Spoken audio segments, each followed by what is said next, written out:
Morning. Great to see you. Lovely to be outside again on a glorious morning. Let me show you.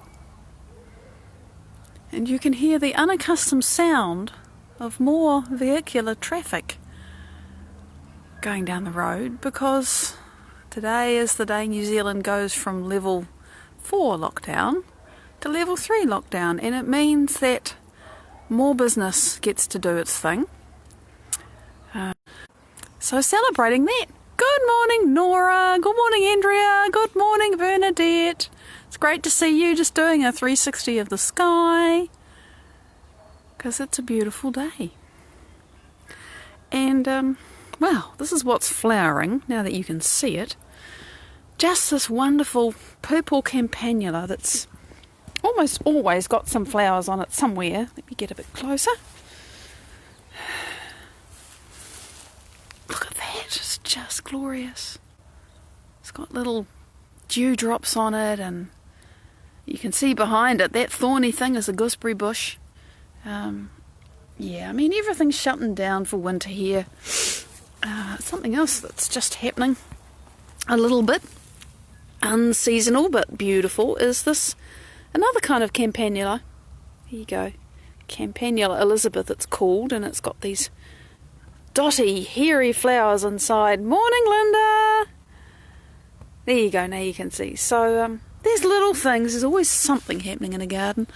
I can tell you there's stuff that needs doing here, but I did get some time outside on Saturday, and that was nice. And, of course, the camellia is doing its thing, very much doing its thing. You can see it's kind of covered in flowers.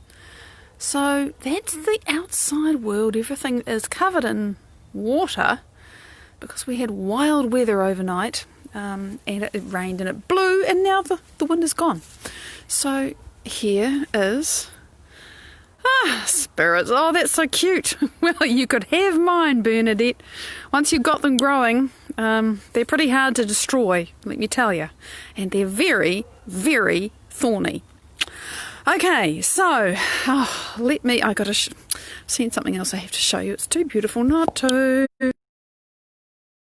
He is coming into more flowers. They're just beautiful. And behind it you can see the ginkgo tree with its yellow leaves that are turning brown and falling off. And I love that. Okay, had to show you that. Let me walk down out of the garden without falling over. Right, so today we are talking about when you're challenged, when you're suffering, when you're struggle, when you're whatever it is. Laurie, good morning. Good morning, everybody. I don't know who you all are, but it's lovely that you're with us. When your struggle and your difficulty or your injury or your sickness or your whatever that you had for a long time, you just haven't been able to overcome it for whatever reason, and don't beat yourself up because some things are really tough, right? And they're really ingrained in us. When that becomes who you think you are, and you don't realise that it's become who you think you are. That's the thing. And I know I talked about this yesterday, but I kind of want to reprise it because I was thinking, well, what do we talk about today? And this was kind of the next step that I felt was logical. And seeing as nobody asked me a burning question, I had to find my own burning question. So this was the burning question. What if your suffering, your struggle, your difficulty has just become who you are, and you feel like you're clawing your way out of it, but somehow you never actually get out of it? And that was very much my experience with, oh God, I just can't be abundant. I just can't, it's just not, Christine, good morning. I beat my head against the abundance brick wall for a very long time. Before I actually started to realise that I was being lack. And it's taken me quite some time to really begin to realise exactly how I was being lack and who I was being lack and all that stuff. And before then, before I recognised it, it was just who I was. I didn't understand how I was being who I was. I just did not know, because it was normal. It was just who I was used to being. And so it's a conundrum, because you think, well, I want to stop being who I am. And frequently great challenge that we have is that we know that we don't want to stay how we are, but we simply cannot imagine who we want to be. And those of you who've been with me for a little while will remember. I don't talk about it so much now because I've moved through that. But you will remember, starting last August, I became very determined to discover who I was when I was abundant. Because I didn't know. I had no idea. It was just this complete unknown to me. I'd never felt abundant in my life. Despite being really very well supported and, tra-la-la, I just did not feel abundant. And so, of course, there never was any real sense of abundance. And, the practical representation of that was never having quite enough either. And I just, I could not see outside of my own box. And so that was August last year. And I would say that probably February this year. Oh, and by increments, by step, by movement, by little insight, by journey, I started to really imagine and know and create myself abundant. Julian, good morning! To know who I am when I'm abundant. I actually know that now. And if you like, the milestone at the end of that journey, not that it's an end, but it's the next chapter, was actually being able to feel joy, which was something I had never been able to do. Or if I had, I've forgotten for a very long time. And so then, the focus has shifted for me now. Heather, good morning. The focus has shifted for me now. I still have the same financial requirements. I still have...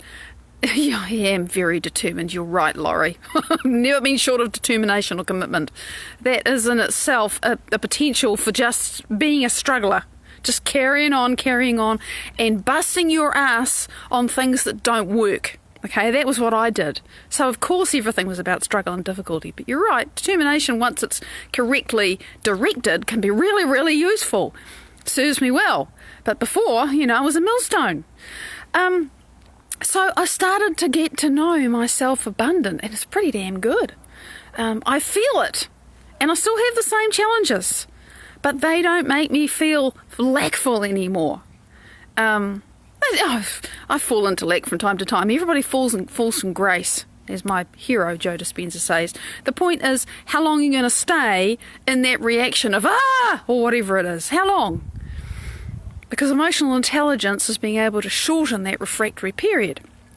So, anyway, the point I'm making is it took me at least 6 months to really create from scratch, from I don't have a clue who this person is, a version and identity, a me that feels and knows abundance in the absence of any massive change in my external circumstances.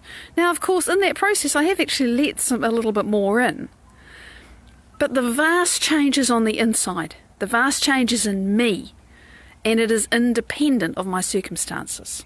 So that's the kind of change I'm talking about, and nobody said that it's easy, because we are programmed to think, I can't feel abundant until I have lots of money in my bank account. And I heard that one way and another for God, I don't know how long. I was like, great idea. Law of attraction, bullshit, great, fine. Tell me how the hell to make that work.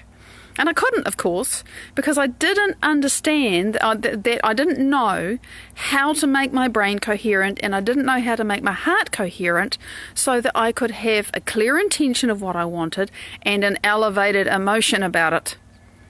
Because we all know what we want, but most of the time when you think of what you've wanted for so long, you just feel all the impossibility of it, right? And that's the signal that the universe gets. So that's the self that we're inhabiting. I really want this. I really lack this. I miss it so much. I want it. I need it so much. That is the signal. That is the clear intention and the elevated emotion. It's just not the elevated emotion that you want, like, or need. And that, for me, was the self that I had to change. Kind of challenging when you don't know what. Remember, I'm not blaming anybody for that. It was just how I created myself, unconsciously, not knowing any better. So, the challenge that we face, whatever it is that you have been, that you really, I mean, this is about long-term challenges, but actually it doesn't matter. Anything that you want to expand into or become or, have more of, it's the same thing. When you think of it, when you desire it, do you feel the impossibility of it, or do you feel excitement because you know it's coming? And in a very real sense, you feel excitement because it's like you have it inside you. You feel the here-ness of it now, even though, it's not here yet, but you just know it. Like a child that knows that Christmas is coming. And remember, there are many children for whom Christmas comes and there is no certainty that there will be a tree or a nice meal or anything. So that's not guaranteed. But for a child who has absolute confidence that they're going to wake up on Christmas morning and they're going to have this amazing day and there's going to be presents and beautiful food, that kind of feeling about what you desire. Most of us don't know how to do that.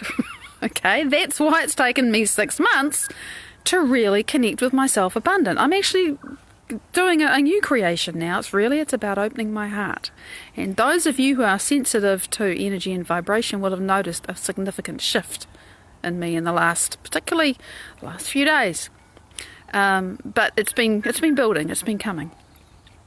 So the first step, the way into all of this. Matt, good morning, it's beautiful to see you. The way into all of this is always the same. And you're not going to like it either, because it's not a quick fix, it's not an easy thing. The way into this is to shine a light in a dark place, as Joe says. You've actually got to know who you're being and how you feel about it, and you've also got to face all the lack and the chatter and the stuff that comes up in your mind when you start to think about and feel into and create in yourself this new self that you don't know, and which feels so impossible. And so what the hell are you talking about, Maddie? I can't imagine myself like that. You've actually got to shine a light in that dark place and realise, oh, okay, I really don't feel like the person I want to be. I'm really good at imagining what I desire and feeling all the impossibility and the can'tness and stuff coming up in me. And that's kind of what I've been doing because I didn't realise there was any other possibility. Oh shit, that's what I got to change. And it's like standing at the bottom of Everest and looking up. But there is a truth in that. That is the truth. So you're no longer imagining what you desire and squashing down the lack and saying, I declare to the universe that I have this, and inside it's like, yeah, right, are you kidding me? Get real. It's not happening. Stop bullshitting yourself. Who are you joking with? We no longer that, there's a real truth inside me that says something different. The balance of this is that having seen it and having acknowledged it, we then get to not dive into it. We then get to not get swallowed up by that and say, oh, well, this is the reason why I can't. It's never going to happen. It's impossible. I can't do it. And I can't think my way out of this. And you can't think your way out of it because your body and your brain are programmed to do that state of being for you. You programmed them, but you didn't know that you were programming them. So like I say, don't beat yourself up for not knowing. It's just how you got conditioned, and it happens, and that's okay. But with that awareness, that paying attention to who you're being, and the inevitability that once you've paid attention to who you're being, and you've really noticed something about yourself that you think, oh, gee, I don't actually want to keep doing that. Now you're at choice. Now you have about whether you keep doing and thinking and being that. Timothy, good morning.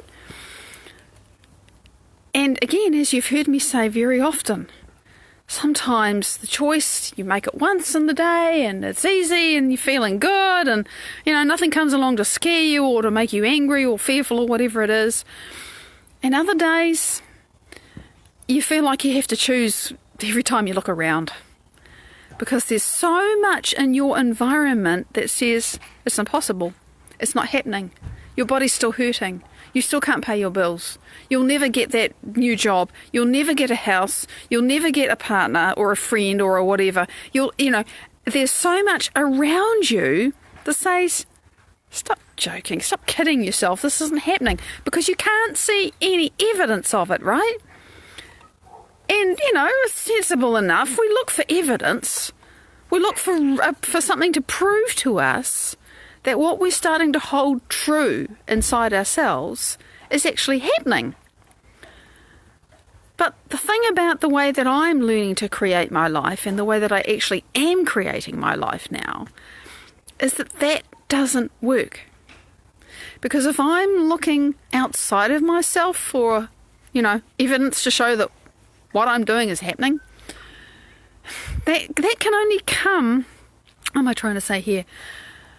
What's around me now is a product of my past. It's my past creation.